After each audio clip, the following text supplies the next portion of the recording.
Second test paper हुआ था उसके मैथ्स पोर्शन की बात कर रहे हैं हम। मैथ्स पोर्शन के क्वेश्चंस का सॉल्यूशन, इसमें फर्स्ट क्वेश्चन 93 नंबर पर इक्वेशन दिया है, क्वाड्रेटिक इक्वेशन दिया हुआ है, ये क्वाड्रेटिक द्विघात समीकरण दिया है, क्वाड्रेटिक इक्वेशन दिया है और इस क्वाड्रेटिक इक्वेशन के लिए आपके पास पूछ रहा है कि सम ऑफ रूट्स क्या होंगे, मूलों का योग, सम ऑफ रूट्स आपको बताना है। इसमें यहाँ आपके पास देखिए मोड ऑफ x माइनस ए यदि होता है तो ये रिजल्ट आपके x माइनस ए होता है if x is greater than a and this is equal to the a minus x if x is less than a। तो जब मोड सिंबल हो तो मोड सिंबल होने पर मोड को सोल्व करने का तरीका ये होता है कि यदि x ग्रेटर देन a है, a से बड़ा है तो मोड ऑफ x माइनस को x माइनस से लिखते हैं और यदि x लेस देन a है तो मोड ऑफ x माइनस ए को a माइनस एक्स पुटअप करते हैं। तो इस भी आप पर वास्तव में देखा जाए तो ये एक इक्वेशन नहीं है बल्कि आपके पास ये पेयर ऑफ इक्वेशन है, दो समीकरणों का युग्म है। ये पहला आपकी इक्वेशन का पहली केस आपके पास मान के चलें कि x इज ग्रेटर देन 2 और x ग्रेटर देन 2 बोल रहे हैं तो इस कंडीशन में ये मोड ऑफ x माइनस 2 जो है इसको आप ओनली x माइनस 2 लिखेंगे if x is greater then 2। और अब आप यदि इसको सॉल्व करें तो यह आ जाएगा x square minus of 4 x minus 2 minus of 4x and plus of 8 equal to 0। और इस टाइप से आप सॉल्व करेंगे तो X square minus 4x minus 8x और आपके पास ये आ गया 4 टू 8 एंड 8 तो 16 इक्वल टू 0। और इस कंडीशन में सम ऑफ रूट्स का फार्मूला जो होता है, मूलों के योग का फार्मूला जो होता है माइनस ऑफ बी अपॉन ए और माइनस ऑफ बी अपॉन ए के बिहाफ पर आपके पास आ जाएगा माइनस 8 अपॉन 1 मीन्स 8। फिर नेक्स्ट टाइम कैसे सेकंड लें,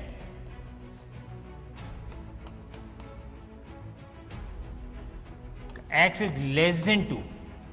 और x लेस देन 2 है तो लेस देन 2 होने के केस में मोड ऑफ x माइनस 2 को आप लिखते हैं 2 माइनस एक्स। तो mod of x minus 2 equal to 2 minus x if x is less than 2। तो x लेस देन 2 लेके चल रहे हैं तो फिर ये आपके पास एक्स स्क्वायर माइनस 4 और इसको आप लिखेंगे 2 minus x minus of 4x plus of 8 equal to 0 और इसको सिंप्लीफाई करेंगे तो ये आ गया only x square equal to 0 और इस केस में both roots are equal to 0 it means sum of roots आपके पास जो आएगा इस केस में 0। तो इस केस में आपके पास सम ऑफ रूट्स 8 आया, इस केस में आपके सम ऑफ रूट्स 0 आ रहा है और दोनों का टोटल सम आपके पास 8 प्लस 0 यानी कि 8। तो सम ऑफ रूट्स आपके पास जो होगा इस इक्वेशन के अकॉर्डिंग सम ऑफ रूट्स जो हुआ डेट्स इक्वल टू 8। तो 8 इज द आंसर। तो सम ऑफ रूट्स मूलों का योग 8 आएगा। आज नेक्स्ट आपके पास ये लिमिट का क्वेश्चन है, f of 6x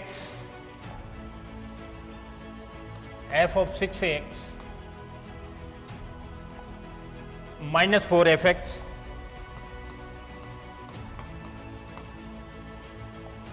and minus of 5f2x and this is divided by x square limit x tends to 0। Limit यदि आप कैलकुलेट करते हैं x is equal to 0 replace करते हैं तो ये आएगा आपके f of 0 4f0 5f0 sorry तो 4 प्लस 1 5f0 माइनस 5f0 0 और इस वक्त आपके पास ये जो है 0/0 फॉर्म है और 0/0 फॉर्म है। तो अब इसको सोल्व आउट करने के लिए आप एल हॉस्पिटल रूल यूज लें तो एल हॉस्पिटल रूल यूज कहता है कि this one is equal to इसका derivative 6f dash of 6x plus of 4f dash of x minus 5 into 2i of f dash 2x divided by 2x and again 0 put up करें तो 6 and 4 10 और ये 5 to 10 plus 10 and minus 10 again 0 यानी कि again आपके पास ये 0/0 form है और अगेन 0/0 फॉर्म है तो अगेन एल हॉस्पिटल यूज लें तो एल हॉस्पिटल यूज लेने पर अगेन आपके पास जो रिजल्ट होगा ये आएगा आपके पास 6 × 6 F double dash 4 × F double dash x और ये 5 × 10 × twice of F double dash x and divided by 2 and now आप जीरो पुटअप करें तो आएगा 36 प्लस 4 40 माइनस 20 तो 20 अपॉन 2 यानी कि 10 एफ डबल डैश 0। तो फाइनली आंसर आया 10 एफ डबल डैश 0, ये आपका आंसर होगा। अब एफ डबल डैश 0 की वैल्यू आपके पास क्वेश्चन में गिवन है कि F double dash 0 equal to 1। Question कह रहा है एफ डबल डैश 0 की वैल्यू 1 लेनी है, तो एफ डबल डैश 0 का आप यदि 1 रिप्लेस करेंगे तो फाइनली आपके आंसर आया 10। तो फाइनल आंसर आपके हुआ 10। तो यहां आपके पास इसका रिजल्ट होगा 10। नेक्स्ट क्वेश्चन करें।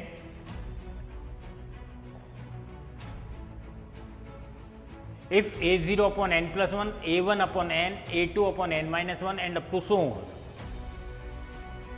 तो इस इंटरवल 0 to 1 में इसकी कंडीशन बतानी है क्या होगी। ये आपके क्वेश्चन मीन वैल्यू थ्योरम से है और मीन वैल्यू थ्योरम का आपके पास जो रिजल्ट होता है, मीन वैल्यू थ्योरम का रिजल्ट आपको ध्यान हो तो आपने रोलिस थ्योरम के अंतर्गत आपने पढ़ा है कि यदि आपके पास fx जो है fx फंक्शन आपके पास किसी गिवन इंटरवल में, गिवन इंटरवल ए बी में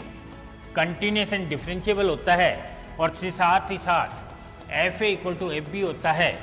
तो इस केस में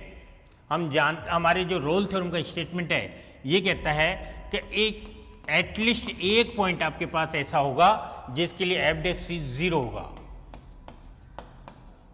रोलिस थ्योरम का स्टेटमेंट कहता है कि एक पर्टिकुलर फंक्शन एफ एक्स है जो ए बी इंटरवल में डिफरेंशिएबल एंड कंटिन्यूस है और साथ ही साथ F A equal to F B है, तो इस केस में इस इंटरवल ए बी में एटलीस्ट एक पॉइंट ऐसा होता है जिसके लिए एफ डैश सी 0 होता है और एफ डैश सी 0 है तो हम ये कह सकते हैं कि सी इज 0 एफ डैश एक्स, यानी कि एफ डैश एक्स का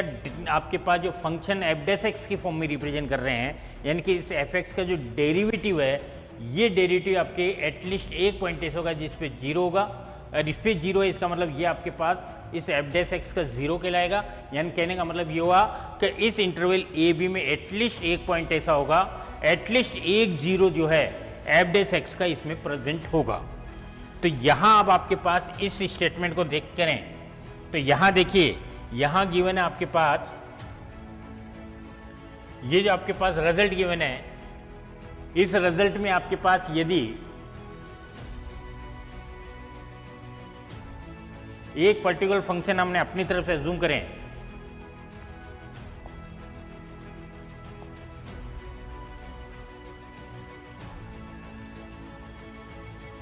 F X is equal to आपने एज्यूम किया A naught X power N plus 1 upon N plus 1 प्लस जो गिवन कंडीशन उसके अकॉर्डिंग आप सेटअप करेंगे A 0 upon N plus 1 A 1 upon N, तो ये आपके पास आ जाएगा ए 1 एक्स की power N upon N. Next time A 2 X की power N minus 2 N minus 1 upon N minus 1। और इस टाइप से डिक्रीजिंग ऑर्डर में यदि आप लिखेंगे तो डिक्रीजिंग ऑर्डर में फाइनली लिखते लिखते तो लास्ट आपके पास जो फाइनल डिजिट बता रहा है, फाइनली आपके पास A N minus 1 upon N minus 1 और प्लस ऑफ ए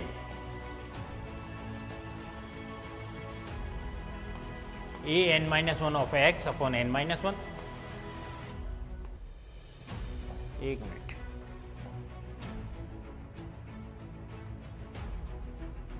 ये टाइपिंग मिस्टेक है, ये n माइनस 1 नहीं होगा, ये ओनली 1 होगा। ये टाइपिंग मिस्टेक हो गई है, ये 1 होगा ओनली, ये 1 है plus of N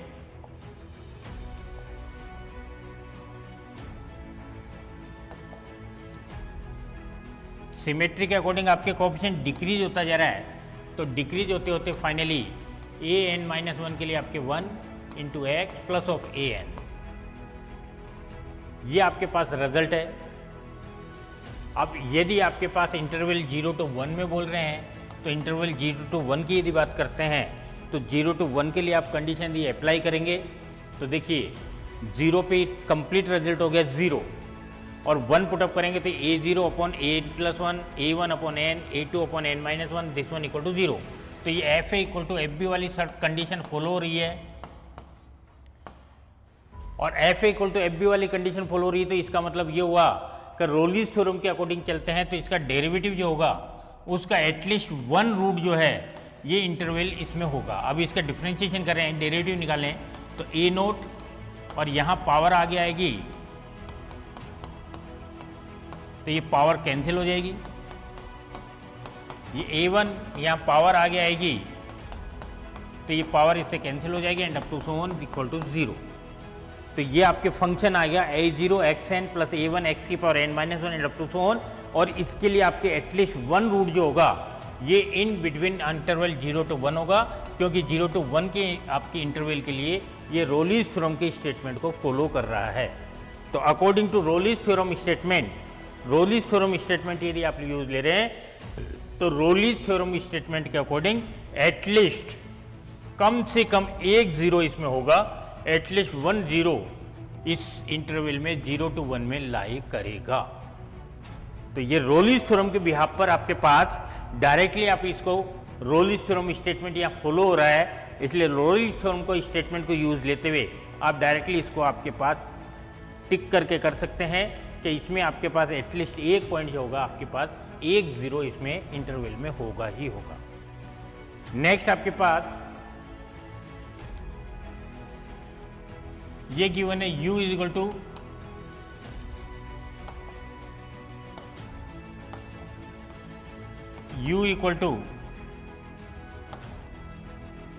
dark colour दिख रहा है क्या? हाँ जी, u equal to F of y minus x. तो y माइनस एक्स को लेटस एक वेरिएबल t1 एज्यूम कर लिया, z माइनस एक्स को एक वेरिएबल t2 एज्यूम कर लिया, x minus Y, x minus को एक नेक्स्ट वेरिएबल आपने एज्यूम कर लिया, वे t1 आप कह रहे हैं y माइनस z को, t2 आप कह रहे हैं z माइनस एक्स को, और t3 तो t3 आप कह रहे हैं x माइनस वाई को। नाउ इस केस में ux, तो ux का मतलब हुआ del u upon del x,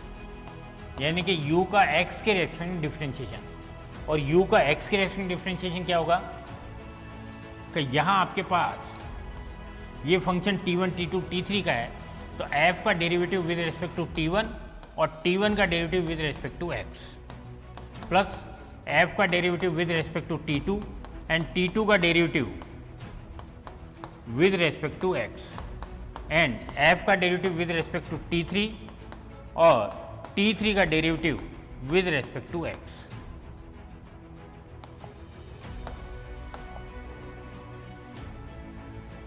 now values replace करें, तो यहां आपके पास t1 आपके पास है रिजल्ट ये, और यहां आपके पास x नहीं है, तो t1 का x के रेस्पेक्ट में डिफरेंशिएशन 0, यानी कि हम ये कह सकते हैं कि del f upon del t1, और ये t1 के रेस्पेक्ट में t1 का x के रेस्पेक्ट में derivative 0। Next del f upon del t2 और t2 का differentiation with respect to x, तो t2 का डेरिवेटिव देखें आप, तो t2 है आपके पास ये, और इसका x के रेस्पेक्ट में डेरिवेटिव कहेंगे तो z के लिए तो 0 और x के लिए -1, तो इसका डेरिवेटिव हो गया -1। And similar del f upon del t3 और t3 का डेरिवेटिव, तो t3 आपके पास ये है, और इसका x के रेस्पेक्ट में डेरिवेटिव कहेंगे तो ये आएगा +1, t ओनली 1। तो फाइनली रिजल्ट जो आया ये तो 0 आ गया, और ये आपके -1 और ये 1, तो फाइनली आप लिखेंगे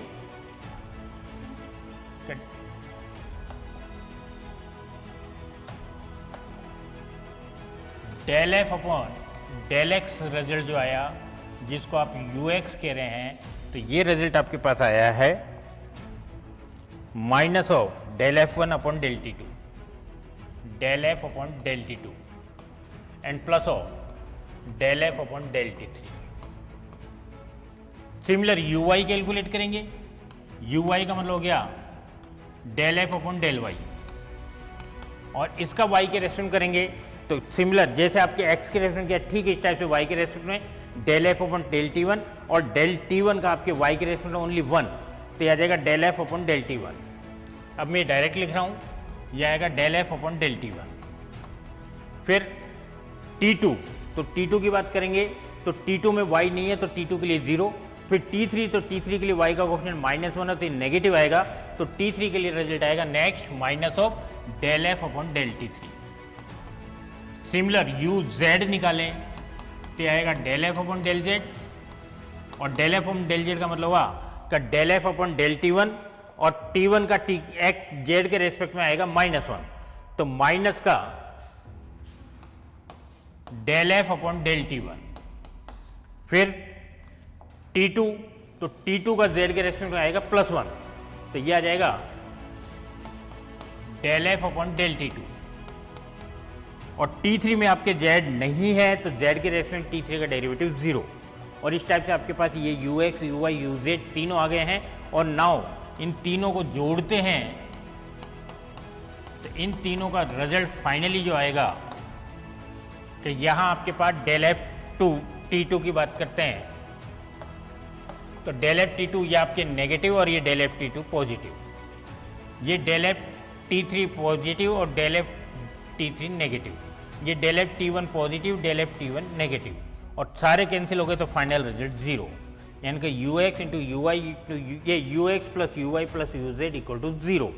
तो इसको आप वैसे सिमेट्री के बिहाफ पर भी आप कह सकते हैं, कोई जरूरी नहीं इस टाइप से करें, तो सिमेट्री के बिहाफ पर भी आप कह सकते हैं कि ये रिजल्ट आपके पास 0 होगा, तो ये रिजल्ट आपके पास 0 के इक्वल आएगा। नेक्स्ट,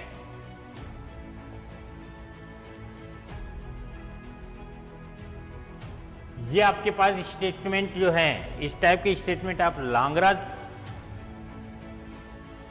जो स्टेटमेंट है, लांगराज थ्योरम का स्टेटमेंट, उसके बिहाफ पर प्रूव करते हैं। लांगराज स्टेटमेंट यूज लेते हुए लांगराज थ्योरम का स्टेटमेंट कहता है कि यदि कोई पर्टिकुलर फंक्शन आपके पास गिवन है एफ एक्स जो कि डिफरेंशिएबल एंड कंटिन्यूस है, एफ एक्स इक्वल मान लीजिए ये ले लें log 1 प्लस एक्स, जैसा कि आपके पास यहाँ क्वेश्चन है उसके बिहाफ पर आप आइडिया लगाएंगे कि यहाँ log 1 प्लस एक्स की टर्म में आपके पास इंफॉर्मेशन दी हुई है, इसका मतलब ये स्टेटमेंट आपको log 1 प्लस एक्स के लिए प्रूव करना है, ये चेक करना है। तो एफ एक्स को आप log 1 प्लस एक्स यदि एज्यूम करते हैं तो उस केस में यदि आप लांगराज थ्योरम का स्टेटमेंट काम में लेते हैं तो लांगराज थ्योरम का स्टेटमेंट जो है ये कहता है कि F X plus H is equal to F X plus of H into F dash of X plus theta H. ये आपके लांगराज थ्योरम का स्टेटमेंट होता है, और यहाँ जो एच काम लिया जाता है, एच ये थीटा जो काम ले रहे हैं यहाँ पर, थीटा जो होता है ये थीटा आपके पास ऑलवेज बिलोंग्स टू 0 to 1, 0 से 1 के बिटवीन आपके पास ये रिजल्ट को रिप्रेजेंट करता है। ये आपके पास x और h की हर वैल्यू के लिए आपके पास ट्रू होता है, तो x को यदि आप 0 लेके चलें, यदि आप इस स्टेटमेंट में x को 0 एज्यूम कर लें और h को x एज्यूम कर लें, जहाँ जहाँ x है उसको 0 रिप्लेस कर दें, जहाँ जहाँ h है उसको x रिप्लेस कर दें, तो अब ये स्टेटमेंट हो जाएगा F X is equal to f0 plus of x into F dash of ये 0 और ये आपके x, तो ये थीटा x। तो लांगराज थ्योरम का स्टेटमेंट 0 to x इंटरवल के लिए, यदि इंटरवल आपकी 0 to x लेते हैं तो 0 to x इंटरवल के लिए लांगराज थ्योरम का स्टेटमेंट ये हो जाता है। और ये रिजल्ट यदि आप इसमें रखें एफ एक्स, तो एफ एक्स तो हो गया log 1 प्लस एक्स, f0 तो x की जगह 0 रखेंगे तो log 1 is 0 plus of x into F dash means log 1 plus x का डेरिवेटिव, तो 1/1 प्लस एक्स और x को रिप्लेस करना है थीटा x से तो थीटा x। log 1 हम जानते हैं 0 होता है, तो log 1 को आप 0 रिप्लेस कर देंगे और log 1 को 0 रिप्लेस कर देंगे तो रिजल्ट आया x upon 1 plus theta x is equal to log of 1 plus x। और इस केस में थीटा की जो कंडीशन बताई है कि थीटा जो होता है इट लाइज बिटवीन 0 to 1, यानी कि यहां थीटा जो होगा ये आपके पास 0 से 1 के बिटवीन होगा। थीटा 0 से 1 के बिटवीन है, x से मल्टीप्लाई कर दें यदि आप इसको, तो x से मल्टीप्लाई करेंगे तो 0x less than theta x less than 1x, तो 0 less than theta x less than x। फिर आपके पास थीटा x प्लस 1 है तो प्लस 1 कर दें, तो प्लस 1 करेंगे तो 0 plus 1 theta x plus 1 x plus 1। फिर यहां आपके रेसिप्रोकल है तो इसको रेसिप्रोकल कर दें, तो इसको 1 अपॉन 1, इसको रेसिप्रोकल करेंगे 1 अपॉन थीटा x प्लस 1 और 1 अपॉन एक्स प्लस 1। जब रेसिप्रोकल करते हैं तो साइन हमेशा चेंज हो जाता है कि यदि आपके पास a लेस देन b है तो रेसिप्रोकल करके लिखेंगे तो लेस देन का साइन हमेशा ग्रेटर देन में कन्वर्ट हो जाता है। तो ये 1 ये रेसिप्रोकल करेंगे दिस वन एंड इसको रेसिप्रोकल करेंगे ये। नाउ x से मल्टीप्लाई कर दें स्टेटमेंट को, तो ये x less than x upon theta x plus 1 less than x upon x plus 1 और x plus theta x plus 1।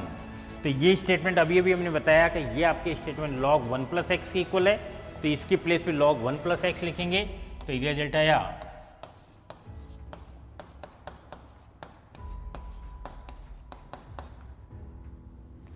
And dates over आपके पास फाइनल रिजल्ट। तो अब ऑप्शन में से आप देख लीजिए इसमें से कौन सा ऑप्शन इस फॉर्म में है, वही ऑप्शन आपका आंसर हो जाएगा। log 1 प्लस एक्स की वैल्यू हम बता रहे हैं between 1 plus x, between 1 plus x and x upon 1 plus x,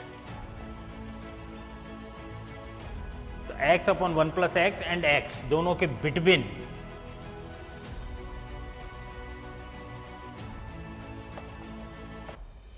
तो फाइनल रिजल्ट आपके पास आ गया ये।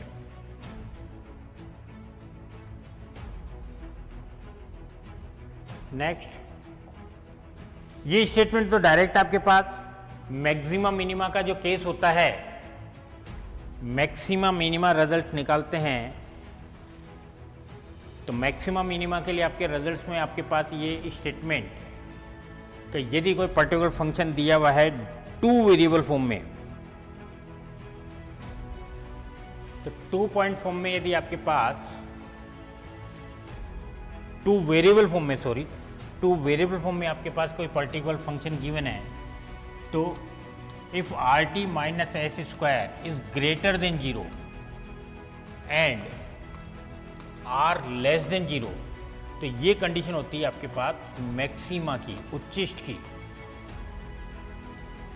और यदि rt minus S square greater than 0 और साथ ही साथ r ग्रेटर देन 0,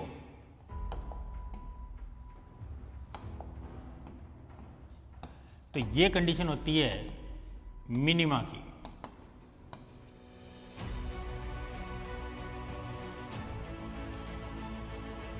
तो ये कंडीशंस तो आपके पास डायरेक्ट स्टेटमेंट है, डायरेक्ट दिमाग में रखना है।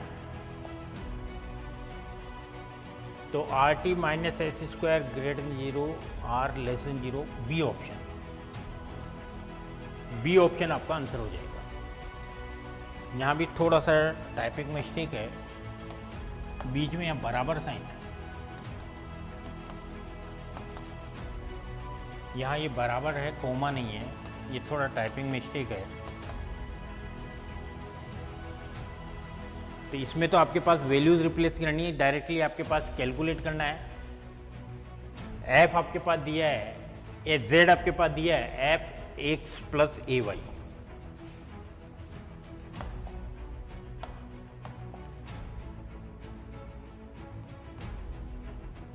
X plus A Y. फिर आपके पास गिवन है phi X minus A Y, X minus A Y, और इस केस में del Z over del X निकालेंगे तो आएगा F dash of X plus A Y into 1। ऐसे ही phi dash of X minus A Y और इंटू में 1। अगेन डिफ्रेंशिएट करें तो आएगा F double dash of X plus A Y and F phi double dash of X minus A Y. Similar यदि y के ratio में करें इसको डिफ्रेंशिएशन तो डेल जेड और डेल वाई, तो ये आएगा आपके F dash of X plus A Y और साथ में ए वाई का आपके पास into A, phi dash of X minus A Y और साथ में y का coefficient minus of A. Again differentiate करें डेल स्क्वायर जेड और डेल वाई स्क्वायर, तो ये F double dash of X plus A Y, ये ए ऑलरेडी है, ए कोएफिशिएंट फिर दोबारा आएगा तो आपके हो जाएगा A square, phi double dash of A Y X minus A Y, और एक्स माइनस ए वाई का अगेन करेंगे तो माइनस ए अगेन आएगा तो माइनस ए का स्क्वायर। और इस टाइप से ये ए स्क्वायर कंप्लीट में कॉमन लेंगे तो रिजल्ट वापस ये, यानी कि हम लिख सकते हैं इसको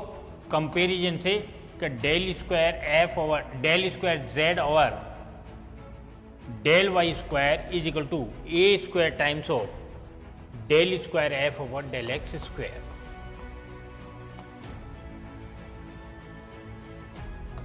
सॉरी ये जेड है, sorry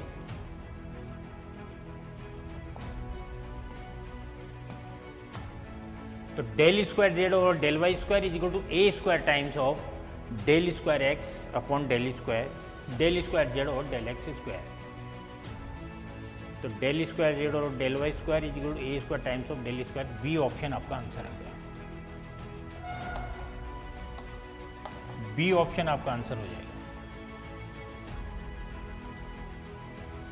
equation family of curve का इक्वेशन दिया है X square plus Y square is equal to C X, X square plus Y square is equal to C X. Differential equation निकालने का प्रोसेस हमने बताया था कि जितने नंबर ऑफ आर्बिट्ररी कांस्टेंट होते हैं ठीक उतनी बार इक्वेशन को आप डिफरेंशिएट करते हैं। तो यहाँ आपके पास सिंगल वेरिएबल ये कांस्टेंट है, तो एक बार आप इसको डिफरेंशिएट करेंगे, इसको एक बार डिफरेंशिएट करेंगे तो एक्स स्क्वायर का डिफरेंशिएशन 2x, वाई स्क्वायर का 2y dy ओवर dx और cx का हो जाएगा c। नाउ इन दोनों इक्वेशन के हेल्प से c को एलिमिनेट करेंगे, c को गायब करेंगे, c को हटाएंगे और यही आपका आंसर होगा। तो यहाँ आपके पास इस फॉर्म को लाने के लिए cx की वैल्यू है, इसलिए पहले मल्टीप्लाई विद x, तो इसी हो जाएगा cx और cx की वैल्यू लिख देंगे X square plus Y square, तो आ गया 2xy dy over dx is equal to Y square minus of X square.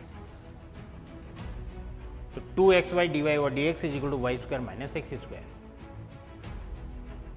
अच्छा ये टर्म यदि उधर जाएगी तो माइनस हो जाएगी, बात एक ही है। तो X square minus of Y square plus of 2xy dy over dx equal to 0, X square minus Y square plus 2xy,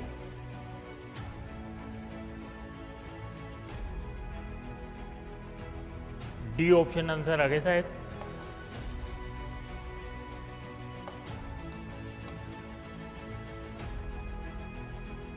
इसमें टाइपिंग मिस्टेक हो गई, इसमें ए बी और डी तीनों बिल्कुल सिमिलर इक्वेशन टाइप कर दी हैं शायद, तीनों ऑप्शन सिमिलर हो गए, ए बी और डी तीनों ऑप्शन सिमिलर हो गए। ये थोड़ी टाइपिंग मिस्टेक हो गई है। हाँ जी, नेक्स्ट क्वेश्चन ये कह रहा है कि ये आपके फंक्शन जो है z की किस वैल्यू के लिए एनालिटिक नहीं है। तो कोई भी पर्टिकुलर फंक्शन एनालिटिक नहीं होता है यदि किसी पर्टिकुलर पॉइंट पर वो डिफरेंशिएबल नहीं है। यानी कि एनालिटिक के लिए कंपलसरी कंडीशन जो होती है कि फंक्शन डिफरेंशिएबल होना चाहिए। यदि फंक्शन डिफरेंशिएबल है तो एनालिटिक होगा, फंक्शन डिफरेंशिएबल नहीं है तो एनालिटिक नहीं होगा। और डिफरेंशिएबल का आपके पास की बात करें तो कोई पर्टिकुलर फंक्शन यदि वेल डिफाइन ही नहीं है, किसी पर्टिकुलर पॉइंट पर वेल डिफाइन ही नहीं है, तो उस पॉइंट पे ना तो वो कंटिन्यूस होगा और ना ही आपके पास डिफरेंशिएबल होगा। तो यहाँ यदि हम बात करें तो यहाँ आपके पास 1 प्लस जेड और 1 माइनस जेड ये फंक्शन जो है z इज इक्वल टू 1 के लिए डिफाइन नहीं है। z इज इक्वल टू 1 होने पर आपके पास ये नॉट डिफाइन फॉर्म हो जाती है, और जब z इज इक्वल टू 1 पे डिफाइन नहीं है, फंक्शन डिफाइन नहीं है, तो इस कंडीशन का डेरिवेटिव भी डिफाइन नहीं होगा, यानी कि डिफरेंशिएबल नहीं होगा। और differentiable z is equal to 1 पे नहीं है तो z इज इक्वल टू 1 पे ये एनालिटिक फंक्शन नहीं होगा। यानी कि ये एनालिटिक फंक्शन किस पॉइंट पर नहीं है, z इज इक्वल टू 1 पर, क्योंकि z इज इक्वल टू 1 पे ये डिफाइन नहीं है, और डिफाइन नहीं है तो डिफरेंशिएबल भी नहीं होगा। और एनालिटिक की कंडीशन होती है कि कोई पर्टिकुलर फंक्शन एनालिटिक है तो इसका मतलब डिफरेंशिएबल होना चाहिए। तो यहाँ आपके डिफरेंशिएबल नहीं है, इसलिए ये आपके एनालिटिक नहीं है। नेक्स्ट, ये लाप्लास ट्रांसफॉर्मेशन इक्वेशन, ये तो आपकी डायरेक्ट फार्मूला है कोस हाइपरबोलिक एटी का। डायरेक्ट आपके पास लाप्लास ट्रांसफॉर्म निकाल लेंगे तो लाप्लास ट्रांसफॉर्म के लिए ये तो आपके पास फार्मूला है डायरेक्ट, तो डायरेक्ट फार्मूला अप्लाई करके टिक करना है केवल आपको इसमें। लाप्लास ट्रांसफॉर्म से कॉस हाइपरबोलिक एटी, इसका आपके पास जो लाप्लास ट्रांसफॉर्म होता है H upon H square minus A square. दरअसल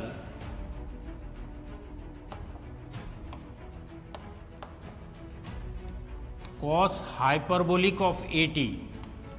तो इसका फार्मूला होता है, कॉस हाइपरबोलिक का फार्मूला होता है कि E power at plus of E power minus at upon 2। और ई पावर एटी के लिए लाप्लास ट्रांसफॉर्म लिखें और ई पावर माइनस ऑफ एटी के लिए लाप्लास ट्रांसफॉर्म लिख दें, तो ई पावर एटी के लिए लाप्लास ट्रांसफॉर्म जो होता है ये होता है 1 अपॉन एस माइनस ए, और इसके लिए होता है 1 upon S minus A minus of A. And now LCM लेके जो कैंसिल हो रहा है उसको कैंसिल कर देंगे और सॉल्व आउट करेंगे, तो फाइनली आपके पास S upon S square minus A square. या फिर डायरेक्टली भी स्टेटमेंट ध्यान रख सकते हैं कि कोस हाइपरबोलिक एटी का लाप्लास ट्रांसफॉर्म, ये हमने क्लास में बताया हुआ है, डायरेक्ट फार्मूला है, ये स्टेटमेंट डायरेक्ट है, स्टैंडर्ड फार्मूला है, और ये S upon S square minus A square होता है।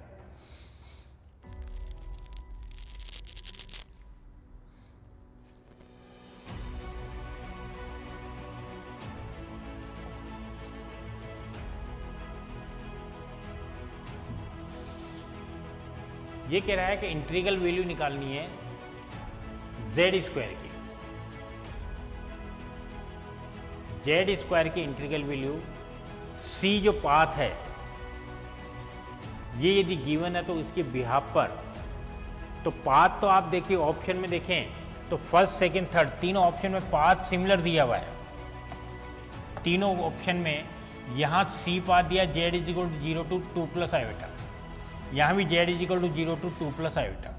यहाँ भी जेड इज इक्वल टू, यहाँ जेड इज इक्वल 2 से 2 प्लस आयोटा है, सॉरी यहाँ 0 के बजाय ये थोड़ा चेंज हो गया है, ये 2 से 2 प्लस आयोटा है, और ये 0 टू 1 है।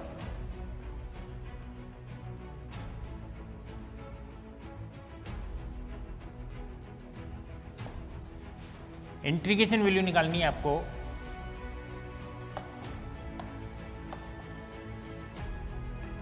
जेड स्क्वायर डी जेड की। पाथ दिया है Z is equal to 0 to Z is equal to 2 plus iota. तो पहले इसको चेक कर ले, 0 से 2 प्लस आयोटा के लिए यदि ये रिजल्ट आ रहा है तो ये टिक हो जाएगा, ये रिजल्ट आ रहा है तो ये टिक हो जाएगा, ये नहीं है तो फिर नेक्स्ट टाइम 2 से 2 प्लस आइटा के लिए चेक कर लेंगे, और वो भी ट्रू नहीं होगा तो फिर 0 to 1 के लिए आपके पास इसको चेकआउट करेंगे। तो पहले तो हम बात करें 0 to 2 प्लस आइटा, ये आपके पास 0 0 point, z is equal to 0 का मतलब हुआ z होता है x प्लस आइटा y, और ये यदि आपके 0 दिया है इसमें से x 0 एंड y 0, तो इनिशियल पॉइंट हुआ ये, और फाइनली 2 प्लस आइटा, तो 2 प्लस आइटा कह रहा है, इसका मतलब x इक्वल टू 2 और y इज इक्वल टू 1, तो x इक्वल टू 1 एंड 2 और y इज इक्वल टू 1। और इस टाइप से हम बात करें तो फाइनल पॉइंट हुआ ये, तो यहां से यहां तक जनरली इंटीग्रेशन की वैल्यू जो है पाथ पे डिपेंड नहीं करती है, यानी कि आपको इससे यहां तक के लिए आप पाथ कोई भी अडॉप्ट कर सकते हैं। 3 पाथ पॉसिबल है। पहला पाथ पॉसिबल है कि यहां से यहां तक और यहां से यहां तक, ये फर्स्ट पाथ हुआ, यानी कि 0 0 to 2, 0 तक, और नेक्स्ट टाइम 2, 0 to 2, 1 तक। या फिर पाथ ये भी हो सकता है कि यहां से यहां तक, तो ये आपके पास 0 0 और ये आपके पास होगा 0 1, और फिर यहां से यहां तक तो 2, 1। और या फिर पाथ ये हो सकता है डायरेक्ट। तो इंटीग्रेशन की वैल्यू जो है पाथ पे डिपेंड नहीं करती है, किसी भी पाथ से निकालें, हर केस में आपके पास रिजल्ट सेम होगा। O to P पहुंचना है तो O to P via O to A and A to P कहें, या via O to B, B to P कहें, या डायरेक्टली आपके OP कहें, तीनों से रिजल्ट सिमिलर आता है। यहां मान लीजिए हम इस वाले पाथ की बात कर रहे हैं, तो पहले OA पाथ की बात करें, तो OA पाथ की यदि बात करेंगे तो OA पाथ पर, OA पाथ आपके पास जो बात कर रहे हैं, तो OA जो आपके पास है ये x एक्सिस के लिए, और x एक्सिस पर हम जानते हैं कि y इज ऑलवेज 0, और y 0 है तो dy भी 0, तो उस केस में y 0 और y 0 है तो इसमें dy भी 0, और dy 0 है तो इस कंडीशन में z जो होता है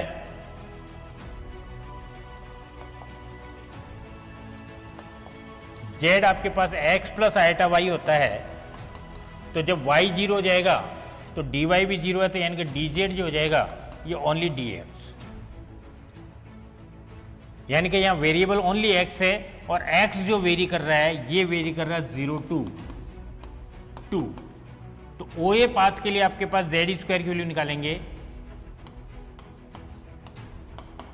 तो z आपके पास y को 0 रखेंगे तो z आपके पास ओनली x, और dz आपके पास जो है ये ओनली dx, और x की वैल्यू 0 to 2, और इसको इंटीग्रेट करेंगे x³/3 लिमिट रखेंगे, रिजल्ट आ जाएगा 8/3। Similar A to P path, और A to P पाथ की यदि बात करेंगे तो A to P पाथ के लिए A to P पाथ पर आपके पास यहां ये x वैल्यू तो फिक्स है 2, x इक्वल टू 2, ये कांस्टेंट फिगर हो गया, और ये कांस्टेंट फिगर हो गया इसलिए dx आपके पास 0, और dx 0 हो गया तो z जो x प्लस आइटा y होता है ये आपके पास हो जाएगा 2 प्लस आइटा y, और dz जो है ये आ जाएगा iota dy। And now AP path के लिए आप यदि वैल्यू निकालेंगे इसकी,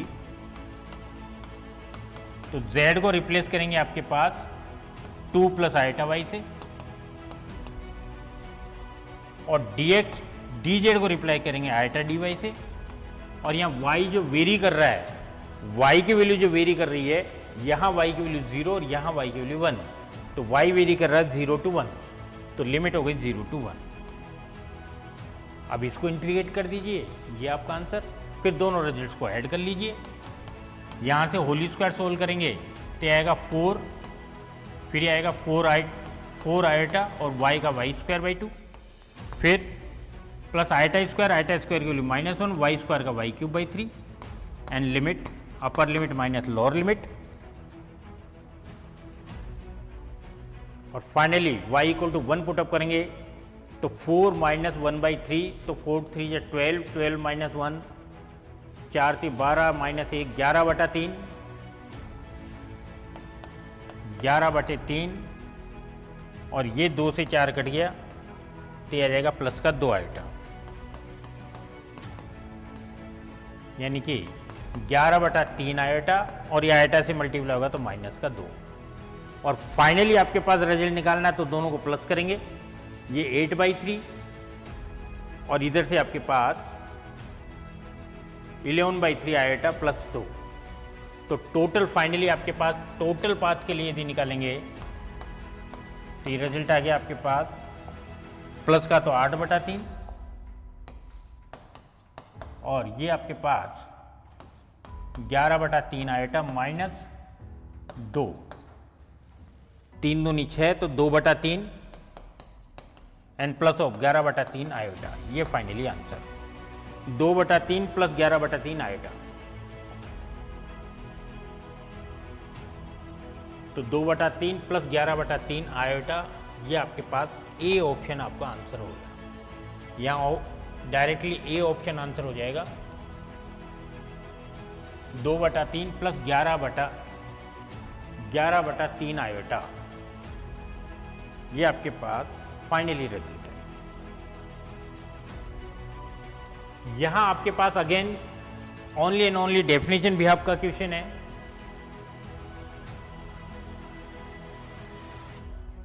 सिंगुलरिटी का क्वेश्चन आपके पास है कि z आपके पास z is equal to a जो है आपके पास ये सिंगुलरिटी गिवन है, और सिंगुलरिटी गिवन है तो उस केस में fz और मोड ऑफ fz दोनों को बाउंडेड फंक्शन यदि बता रहा है तो ये बाउंडेड फंक्शन यदि होता है तो उस केस में जो सिंगुलरिटी प्रोड्यूस होती है, ये सिंगुलरिटी आपके पास ये स्टेटमेंट है डायरेक्ट कि इस टाइप की सिंगुलरिटी जो होती है ये रिमूवेबल सिंगुलरिटी होती है। ये आपके पास रिमूवेबल सिंगुलरिटी है, इसका मीनिंग रिमूवेबल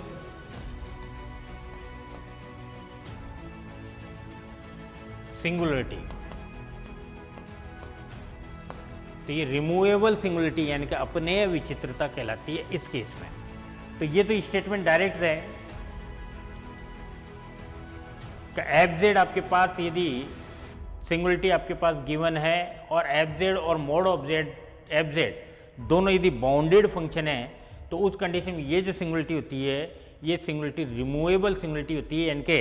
इस केस में आपके पास फंक्शन जो दिया है उस फंक्शन को थोड़ा सा करेक्शन करके और इसकी जो सिंगुलरिटी है इसको रिमूव किया जा सकता है, और इस सिंगुलरिटी को रिमूव कर सकते हैं, इसलिए ये सिंगुलरिटी रिमूवेबल सिंगुलरिटी कहलाती है। नेक्स्ट, ये आपके पास इक्वेशन गिवन है, डिफरेंशियल इक्वेशन है, और इस डिफरेंशियल इक्वेशन का आपको ऑर्डर एंड डिग्री, ऑर्डर और डिग्री बताना है क्या होगा। तो ऑर्डर का मतलब तो आपके पास जो हाईएस्ट डेरिवेटिव है ये हमेशा ऑर्डर को रिप्रेजेंट करता है। यहां हम देखें हाईएस्ट डेरिवेटिव आपके पास 2 है और हाईएस्ट डेरिवेटिव 2 है, इसका मतलब इसका ऑर्डर तो आपके पास हो जाएगा 2। डिग्री के लिए हम बता चुके हैं कि डिग्री के लिए पहले फ्रैक्शन पावर से हम खत्म करते हैं, क्योंकि फ्रैक्शन फॉर्म में पावर होगी तो आप डिग्री डिफाइन नहीं होगी। तो उसके लिए आप सबसे पहले ये फ्रैक्शन पावर खत्म करने के लिए स्क्वायरिंग बोथ साइड करेंगे, और स्क्वायरिंग बोथ साइड करेंगे तो ये आएगा d² और dx² whole power 2 is equal to 1 plus dy/dx whole square और इसकी होल पावर 3। और अब यहाँ हाईएस्ट डेरिवेटिव के ऊपर जो पावर लगी होती है ये आपकी इसकी डिग्री को रिप्रेजेंट करती है। तो यहाँ ऑर्डर भी 2 हो गया और डिग्री भी 2 हो गई, यानी कि order and degree both are 2, order और डिग्री बोथ आर 2। तो बी ऑप्शन आपका आंसर हो जाएगा। हाँ जी, नेक्स्ट, ये आपके पास पार्शियल डिफरेंशियल इक्वेशन दिया है, del² del x del y equal to x plus Y. और अब इसका सॉल्यूशन निकालना है।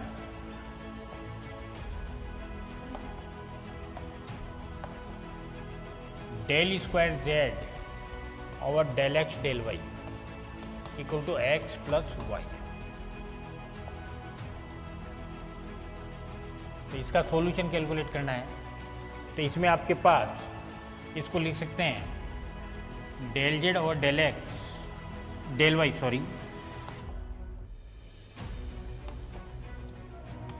और इसका derivative with respect to X. तो यहां से डेरिवेटिव यदि आप रिमूव करेंगे तो डिफरेंशिएशन यहां पर आपके पास रिमूव करेंगे तो ये derivative with respect to X है, इसलिए इधर आपके पास integration with respect to X आ जाएगा और integration with respect to X लिखेंगे तो आ जाएगा एक्स का इंटीग्रेशन एक्स स्क्वायर बाई 2, इसका differentiation x and plus something function plus constant. और ये कांस्टेंट जो है जब एक्स के रेस्पेक्ट कर रहे हैं तो एक्स के रेस्पेक्ट के लिए वाई आपके पास कांस्टेंट फिगर है, तो इसको आप लिख सकते हैं कांस्टेंट फिगर ऑफ वाई।